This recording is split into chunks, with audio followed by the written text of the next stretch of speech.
So I'm finally just about to complete the Demonweb Pits campaign. We've got to that 993, just need to hand in another repeatable quest and hopefully that will give us enough. It won't, we have to do one more. Great, we're at that 999. We're just going to hand in this last one, fueling the realm engine and completing that. There we go, we are finally finished now. With that we can obtain the choice pack at the very end, and I'm intrigued to know exactly what's within it. Let's go and claim it. Doing so puts the pack in our inventory, double clicking it, and we can see it's got literally every single ring from within the Master Temple of the Spider and Chest loot table. There are definitely some high valued ones there. Keep in mind you do not have to actually do the dungeon at all to get this. Literally just do the campaign, which is currently on start this campaign regardless of your item level, allowing you to obtain this pack even if you've just hit level 20 and managed to do some questing in this zone. Recommend getting some help, it can be a bit of a grind. But before we check out these rings and I give my advice on what you should be taking here, let's just quickly check the Demonweb Pits store. Is there anything added? Oh hell yeah, there is! The Mythic Bolt you can buy, the Realm Engine core you can buy, and the sets to go with them. Excellent. We can see that the requirement to get the Mystic Bolt is just 250 of this Abyssal Fragments. That is easy to get. Do some hunts, then 250 of the Fabrish Favor, also dead easy to get, and 50 seals of your dragon. Additionally, the set pieces then, the neck and waist to go with that, does have an Astral Diamond cost.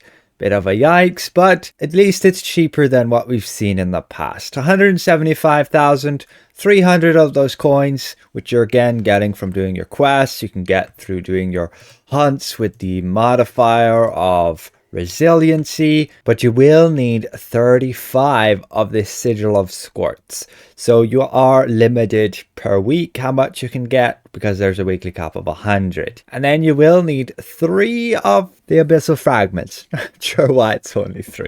And then we go to the Realm Engine Core Artifact. This one will need 175,000 Astral Diamonds, 300 of the Abyssal Fragments, 100 of the Favor, and 25 of the Abyssal Essence, which you can currently only get 20 per week upon completing the weekly quest for doing your hunts. The set pieces to go with that, the neck and the waist, also have the same effects. I personally would not get the neck and waist here. You're already getting it via this pack on week 6, and the bonus itself is a tad underwhelming. However, the Mystic Bolt set is somewhat appealing because when you stand still for 3 seconds you gain 5% damage and 5% action point gain. Additionally, the ability scores is 6 intelligence, 3 dex and 3 charisma. I would say this is a pretty good set for a magical damage dealer for boss fights. You could take it instead of the new Masterwork sets, which are obscenely expensive, at least the amulet is. But that would be the best in slot way to go, specifically for AoE content as well. But that is good to see that all the reagents are there.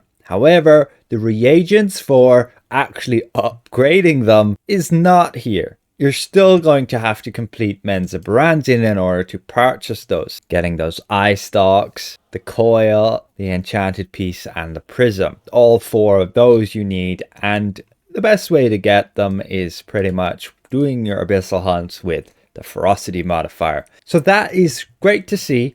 That's where we shall obtain them. And checking the rest of the store, there does not seem to be any other updates to it. So we can move back to that legendary pack. I just want to check on an alternate character and we can see, yes, we'll be able to obtain that pack on every single character, at least if they don't change it. That can always be a possibility, just be aware.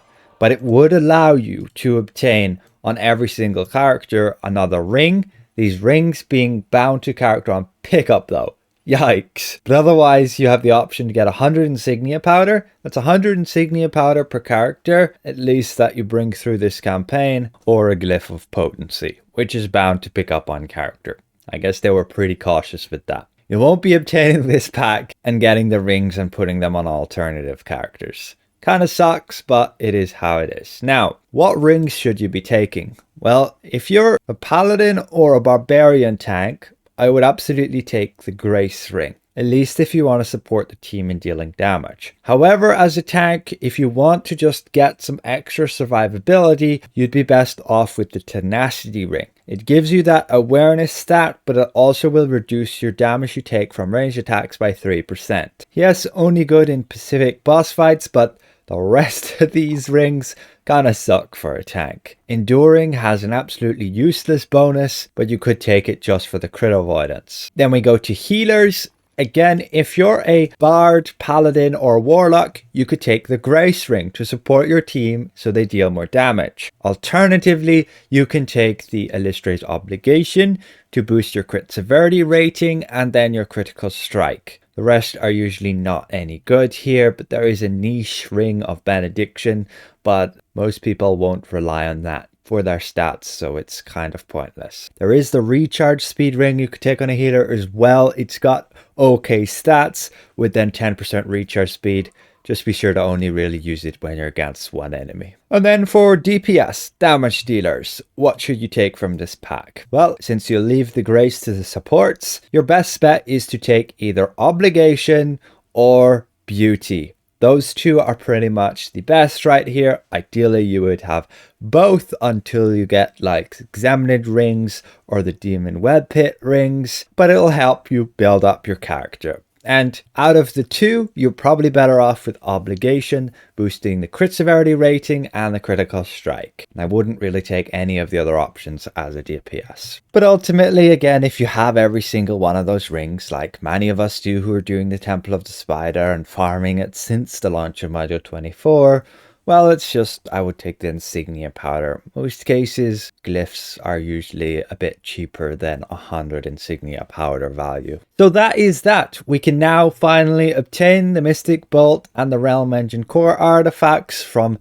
the store. However, you can still obtain the Mystic Bolt artifact through the boons here.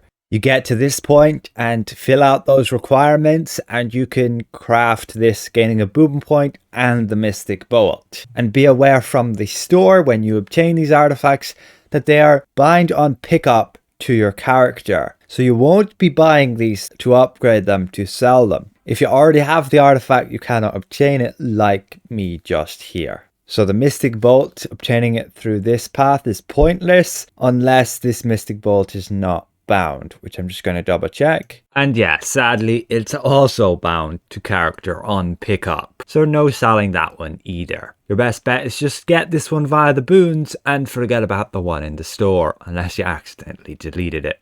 So unfortunately, you won't be making Astral Diamonds off those two artifacts from the campaign store like we could with the Eye of Odran. Thanks for watching, and a massive thank you to all these channel members for their added support for helping me keep my channel going. If you're new around here, consider subscribing, and if I present this well, consider leaving the video a like. Goodbye for now.